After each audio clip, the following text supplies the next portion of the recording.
She kissed the dragon on the nose. "Oh, you're so cold," she exclaimed. "I am Winter," he said jokingly. "Oh, yes," Temperance giggled. Suddenly everything was black and heavy darkness was all around, and then a voice, an echoey voice. Maybe from the past, or could it be the future? Temperance knew not which this was, but listened and watched as the scene played out in front of her like a movie. A boy and a girl playing together in the snow. The boy was obviously older, but just a few years, and still just a boy though. She studied these characters closely as they laughed and played, throwing snowballs and sliding around on patches of ice here and there. They looked alike. Both had dark brown hair and bright blue eyes. Both had a single dimple on their left cheek and a smile that reached their ears. She decided that this was brother and sister.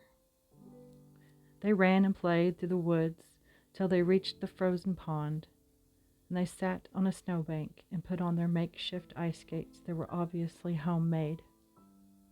The boy got his skates on and then helped his sister with hers, pulling her carefully as she gained her balance. "Don't fall, little dove," said the brother, and he released his hold. She wobbled a bit and her arms flailed, but she got it. She carefully pushed off and pushed forward slowly, beginning her skate across the pond to catch up with her brother.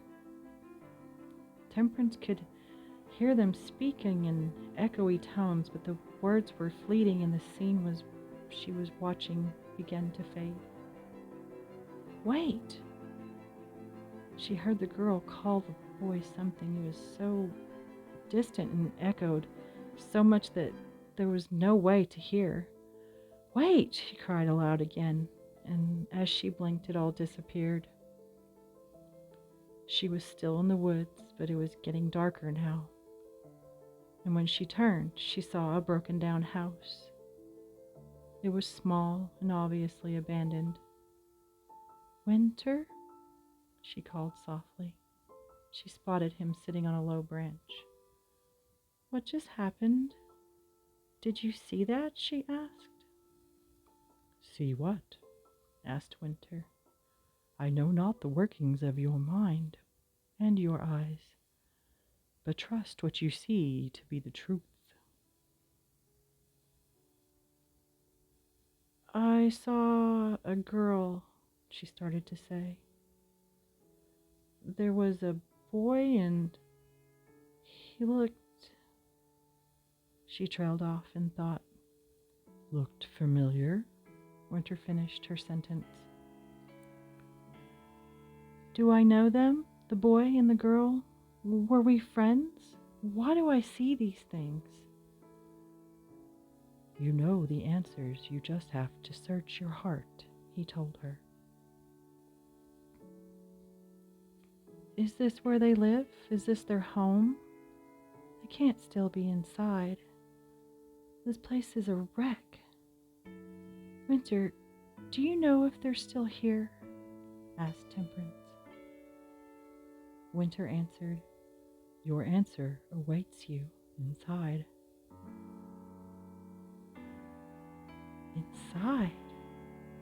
She was hesitant. "Inside," she reiterated as a statement. She stepped up on the doorstep, or what was left of it, and pushed hard on the door. It was stuck, of course. She pushed again and again, and then suddenly the door broke free and Temperance tumbled inside and fell hard on the dirty floorboards. "Ouch!" she whispered.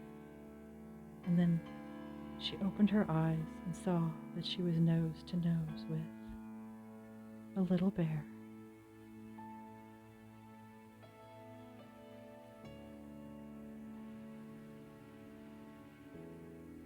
This method of storytelling was inspired by Helen at Dolly Reborn Dreamin'. Thank you so much, Helen, for being my inspiration. You are truly loved.